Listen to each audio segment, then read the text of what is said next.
feeding it to our running backs, and the line was making great holes, but that was opening up our pass game, and then we'd start passing a little bit and then open up the run game. It was a really good balance. So if we can keep playing like that and continue to sharpen up, we can be pretty good.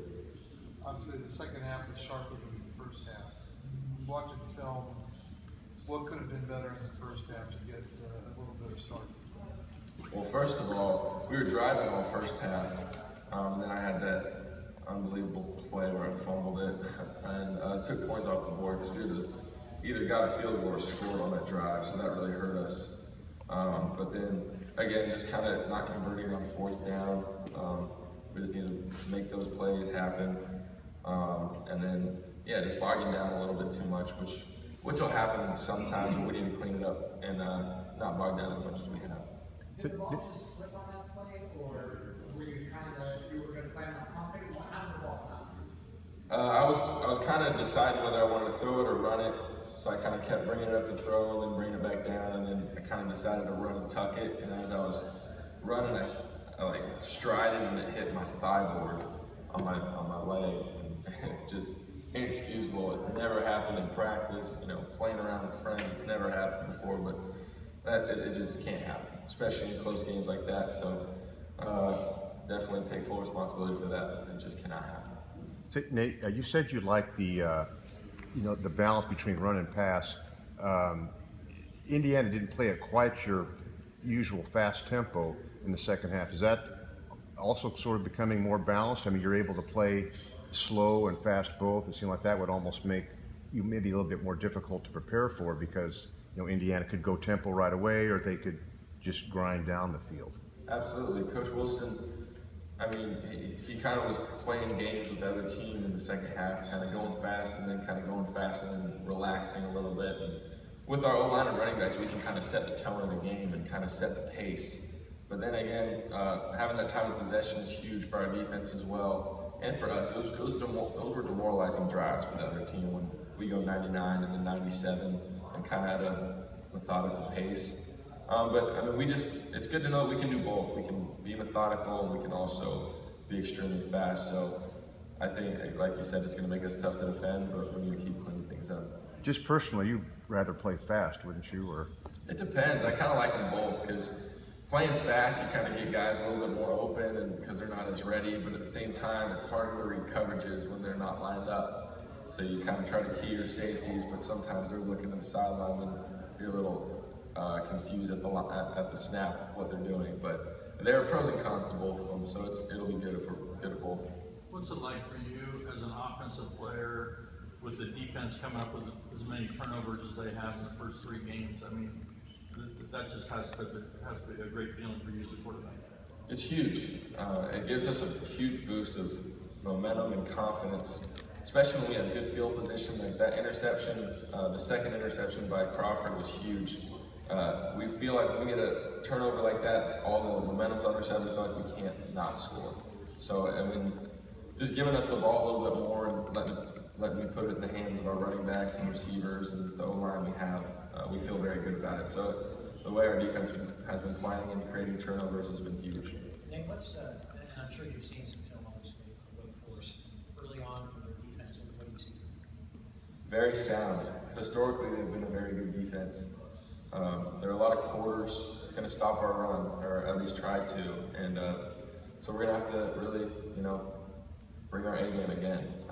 No slouch, really, in college football, but this team especially has kind of been known for their defense. A lot of game planning we still have to do, but we definitely respect this opponent very much and know that we have to play to the best of our ability. Does Coach Moore's experience down there help at all?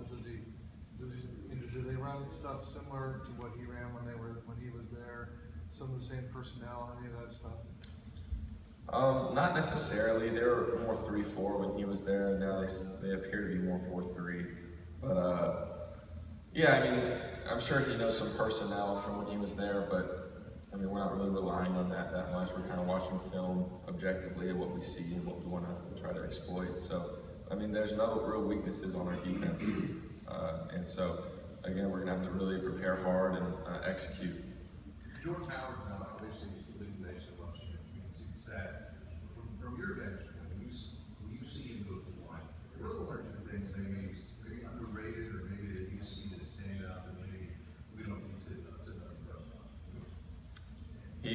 has great vision. He sees cuts, he knows where cuts should be, and he trusts our offensive line and our tight ends and receivers to block downfield. They've been doing an unbelievable job. He's also very, very balanced. He can take a hit, keep his feet, make a cut. Again, it's unbelievable to see. And another thing, I mean, you can obviously see from the sideline or from the press box, but he does not fall backwards ever. And if he hits somebody at the line of scrimmage, he'll get 2 or 3, maybe 4 yards. You'll never see him get a negative run play. So again, like I've said a million times, the way he runs really opens up our playbook to get third and manageables, third and second and manageables where we can take shots when it's second and short or things like that. So we got to keep him rolling, keep our offensive line playing the way they are, and keep cleaning things up, and we have a chance to be pretty good. Nate, your first road trip of the year, how are you going to, you're a senior, tell these younger guys how to bring the energy on the road? Yeah, it's something that some of these guys are going to have to experience for themselves, but we're going to try to explain to it as much as we can, kind of go in a different cadence, silent cadence.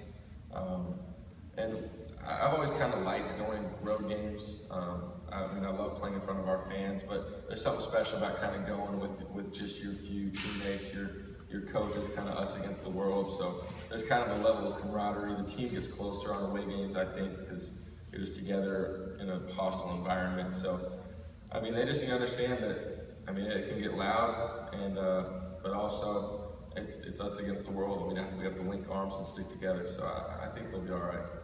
Nate, from the first game to the third game, the tight end receptions have gone from like 2 to 4 to 6. Is that just you guys trying to make it happen, or is it just kind of what's happening during the game? Those guys are getting We're game planning it a little bit more, but they're also making great plays, and I'm finding them a little bit better. I need to continue to incorporate them in our offense, keep getting to them on progressions and things like that. But I mean, we feel great about the guys we have. We have 4 very good tight ends, and 2 of them are kind of known as more pass catchers, 2 are more known as blockers, but they can all catch the ball and all block. They're all uniquely talented in their own way, and they're a big strength of our team. So we're going to continue to try to implement them to our offense, and I think all 4 of them can continue to make a big impact. How big is it for the offense and for the passing game for them to get up and down the middle, kind of so he can't, kind of shade you to the edges and take away some of the plays like Ricky or some of the receivers? It's huge, and since they're such big bodies, it's easier for me to kind of put it on them. Like you said, when you got 4 verticals instead of 3 verticals and one of them standing to block, they can only cover so much of the field and kind of have to space it out. So, but again, they're playing extremely well, and they're complementing our running backs and our other receivers so well that the balance of our offense is good. Not just run pass, but specific players stepping up. So again, I mean, a lot of work to continue to do, but I like where we're headed. Nate, from your view, what makes Dan Feeney so good? Coach Wilson talks about him all the time as being the most consistent player, but what do you see from him? Dan Feeney, I said before, if you were to try to create an offensive lineman, you create Dan Feeney on the field, off the field. He brings it every day to a lift, to practice, to meetings, to film, in the locker room, playing ping pong. Like everything he does is just very intense and very, selfless. Like every game, he's just talking about like how big holes he's going to make for the running backs and how long of protection I'm going to have. So, he sets the tone with that O-line as well. Coach Fry does a great job with them as well. But they're all very talented. Just how talented Dan is and the level of care and just work habits that he has is what makes him so special. All right, thanks, Nate.